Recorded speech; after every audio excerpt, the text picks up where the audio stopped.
الحمد لله رب العالمين والعاقبة للتقوى واليقين والصلاة والسلام على أشرف الأنبياء والمرسلين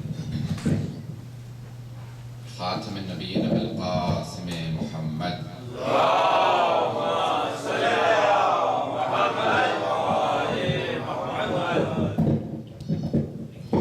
وآله الطيبين الطاهرين المعصومين لا سيما بقية الله في الأرضين روحي وأرواح العالمين لتراب مقدمه الفداء واللعنة الدائمة على أعدائهم أجمعين من الآن إلى قيام يوم الدين. أما بعد فقد قال علي بن أبي طالب عليه الصلاة والسلام اللهم صل على محمد وآل محمد كفى بالعدل ساحسا صلوات الله. اللهم صل على محمد وآل محمد. جناب امیر المومنین کے ایک فرمان کو میں نے انتخاب کیا ہے اور آپ کو زیادہ زحمت دینے والا نہیں ہوں. محبت ایک ایسی چیز ہے جس کے اوپر انسان کو قابو نہیں ہوتا. الہی افراد سے خود بخود انسان کو محبت ہو جاتی ہے. انسان اپنے احساسات اور جذبات پہ قابو نہیں رکھتا. اولاد کی محبت انسان کا فطری تقاضا ہے.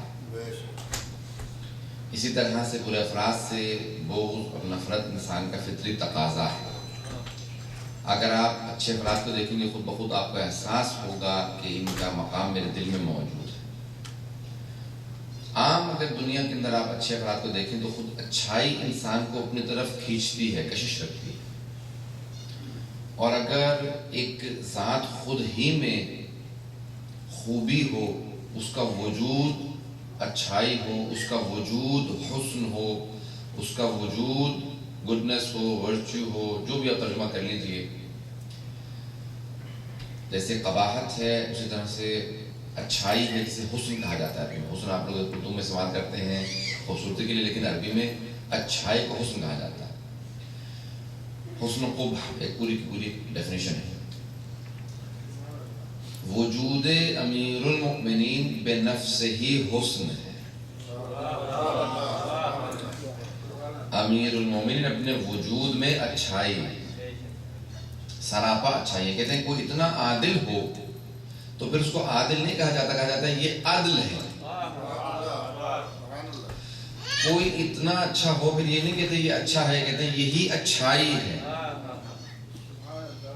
کسی کا وجود پھر نسبت بن جاتا ہے. اب جو اسے مانے گا وہ اچھا ہوگا, جو اسے مانے گا وہ متقی ہوگا, جو اسے مانے گا وہ مومن ہوگا, جو اسے مانے گا وہ عادل ہوگا. اگر کچھ افراد کی شخصیات اور ہستی, ان کی ہستیاں ایسی ہوتی ہیں کہ ان کا وجود ملاک بن جاتا ہے, کرائیٹیریا بن جاتا ہے, کسوٹی بن جاتا ہے. جتنے الفاظ استعمال کر لیجیے آپ, وہ کرائیٹیریا بن جاتے ہیں کہ اچھائی برائی کو پھر ان کے ذریعے سے پیمائش کی جاتی ہے. کسی کو اچھا دیکھنا ہو کہ کتنا اچھا ہے تو پھر دیکھتے ہیں یہ ان کے ساتھ کتنا اچھا ہے, ان پہ کتنی عقیدت رکھتا ہے, ان سے کتنی محبت کرتا ہے, ان سے کتنی مودت رکھتا ہے. تو اچھائی اور برائی کا انسان فیصلہ پھر ان ہستیوں کے ذریعے کرنے لگتا ہے. یہ جو پیغمبر اسلام نے کہا کہ علی بن ابی طالب کی ذات خود ایک معیار ہے, میزان ہے, بیلنس ہے. کبھی تصور کیجئے کہ کیا الفاظ ہیں, کہ کیا پیغمبر کیا پیش کر رہے ہیں کہ امیر المومنین کا وجود کسوٹی ہے, وہی بیلنس ہے, وہ ایک ایسا میزان ہے, اور ان کے اعمال میزان ہے. روز قیامت ہمارے اعمال کو میزان میں رکھا جائے گا. توجہ سب لوگ میرے ساتھ, اعمال کو میزان میں رکھا جائے گا. ہر چیز کی پیمائش کا ایک آلہ ہوا کرتا ہے. بہت سی بات ہے مجھے نہیں معلوم. دیکھیں کچھ چیزیں جو ہیں وہ پانی وغیرہ ہے, لیکوڈز ہیں, وہ لیٹرز میں تولے جاتے ہیں. کچھ کا وزن کیا جاتا ہے, کچھ کو گنا جاتا ہے, درجن ہوتے ہیں, ڈزن میں ہوتے ہیں. حضرات اب اعمال کس طرح سے میزان میں رکھے جائیں گے؟ محمد والے محمد صلی اللہ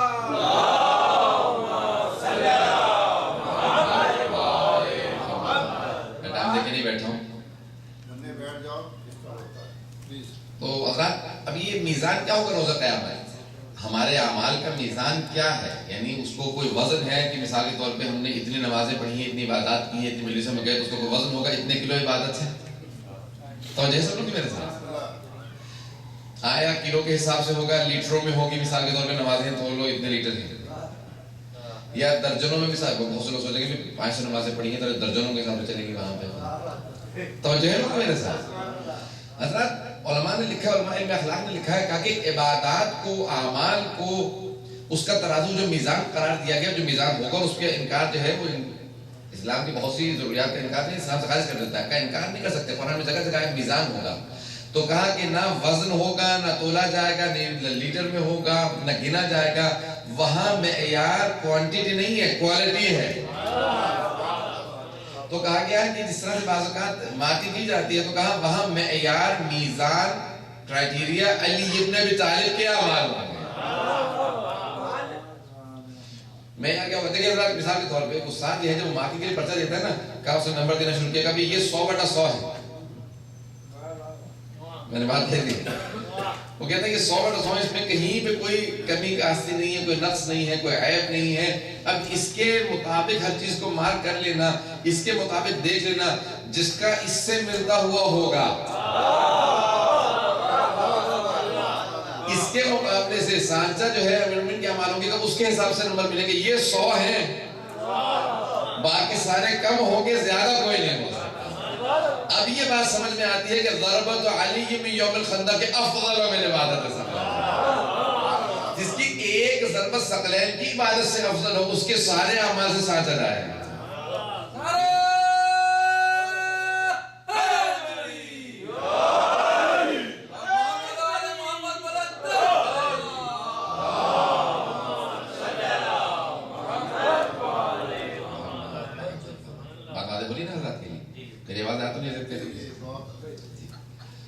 بس پانی نہیں چاہیے.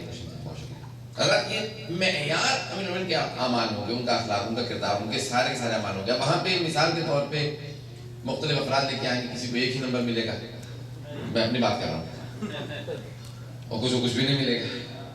معیار کیا ہے حضرات؟ یہ جو ہے نا ایک ضربت ثقلین کی عبادت سے افضل ہے. میں ہمیشہ کہا کرتا ہوں، بات کو دہراتا ہوں اس بات کو، وہ کون سی ضربت؟ 70 ضربتوں کی رد و بدل ہوئی تھی، میں نے تو ندی میں پیش کیا تھا. 70 ضربتیں امیر المومنین نے اس کو مانی ہیں، اس نے امیر المومنین وار کی ہیں. واحد جنگ جہاں جنگ ہوئی ہے، باقی تو جنگ ہوئی نہیں.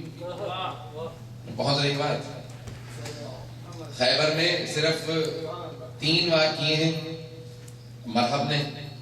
مولا نے پہلا روکا، دوسرا روکا، تیسرا وار روکنے کے بعد اس کے سر میں تلوار ماری، جس لگا کے سر سے لے کے پاؤں تک 2 ٹکڑے گئے. مرحب حارث ستری. کسی سے جنگ نہیں ہوئی ہے امیر المومنین کی، صرف اور صرف جنگ ہوئی ہے تو عمر ابن عبد الود سے. وہاں پہ 70 ضربتیں چلی، تو کون سی ضربت ثقلین کی عبادت سے افضل ہے؟ نہیں تو مجھے حضرات نے 70 ضربتیں چلائی ہیں، کون سی افضل ہے؟ کیا وہ جو 70 چلائی تھی وہ نہیں، وہ جو ایک روکی تھی.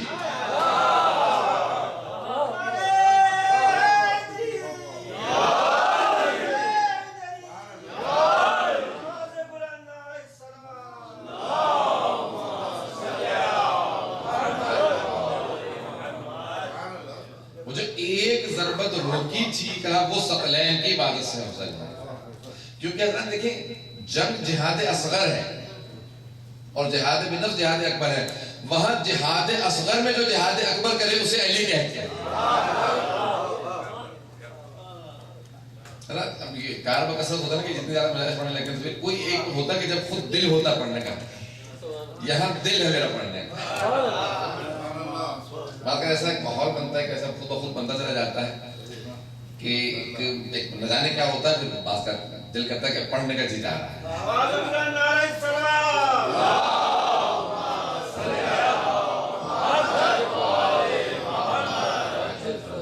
خدا کے سامنے اگر میں موڈ میں ہونا تو مجھے 10 گھنٹے پڑھوا لیجیے، 6 گھنٹے، مجھے بھی نہیں ہوتا. پھر خدا کے سامنے پھر میرا بالکل اپنا کنسنٹریشن اسپین ڈیفرنٹ ہوتا ہے، اور اس وقت جو نکات نزول ہو رہا ہوتا ہے وہ عطا ہو رہی ہوتی ہے. میں عطا کا قائل ہوں، جن ہستیوں کے لیے پڑھتا ہوں میں جانتا ہوں وہ عطا کرنا جانتے ہیں. تو حضرت کیا ہے یہ جو میزان ہوگا، اس دن سب کے سب اعمال لائے جائیں گے. وہاں پہ نماز ہوگی امیر المومنین کی، کہ جہاں کوئی اس سے بہتر نماز نہیں لا سکتا. روزہ ہوگا. حضرت ہمیں سردیوں کے روزے پسند ہیں، امیر نے فرمایا کہ مجھے گرمیوں کے روزے پسند ہیں، اور وہ تپش کا روزہ، وہ عرب کی گرمی کا روزہ، اور پھر یہودی کے باغ میں کام ہے۔ حضرت اس کی جزا بس خدا جانتا ہے کہ کیا ہے، دنیا کو کیا پتا، وہ میزان کا پتا نہیں کہ اس سے بہتر عمل نظر نہیں آتا، اس سے بہتر حج نظر نہیں آتا، اس سے بہتر نماز نظر نہیں، اس سے بہتر روزہ نہیں، اس سے بہتر زکات نہیں جو رکوع میں دی گئی۔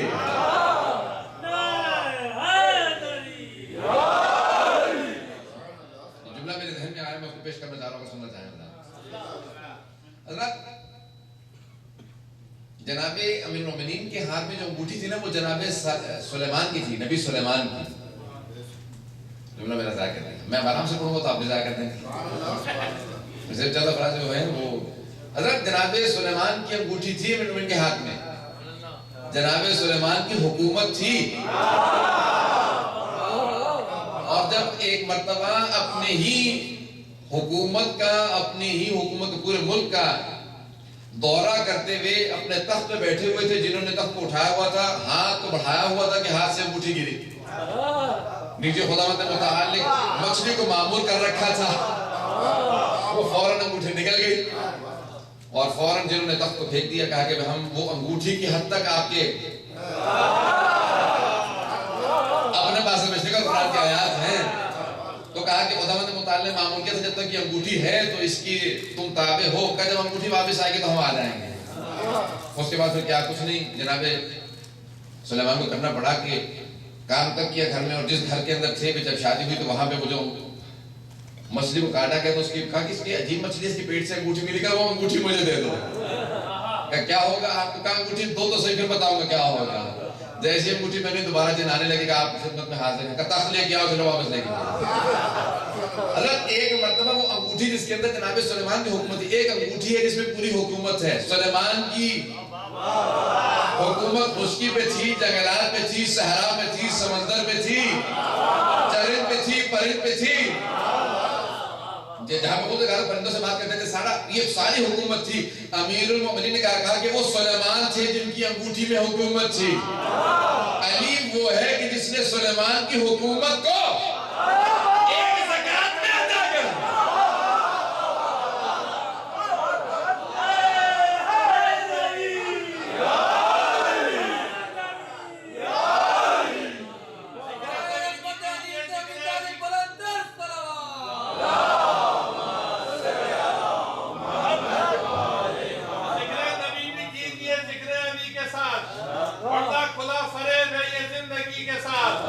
حیدر کی ہمسری میں جو فیاض بن گئے، ان کی نماز بھی گئی انگوشتری کے ساتھ۔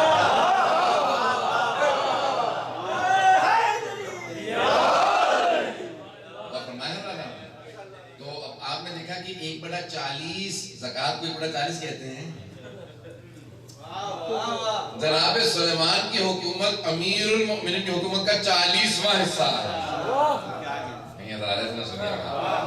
اور یہ دنیاوی ہے، پہلا مولائے کائنات، تصور کی تھی کہ امیر المومنین کے ماننے والے ہیں۔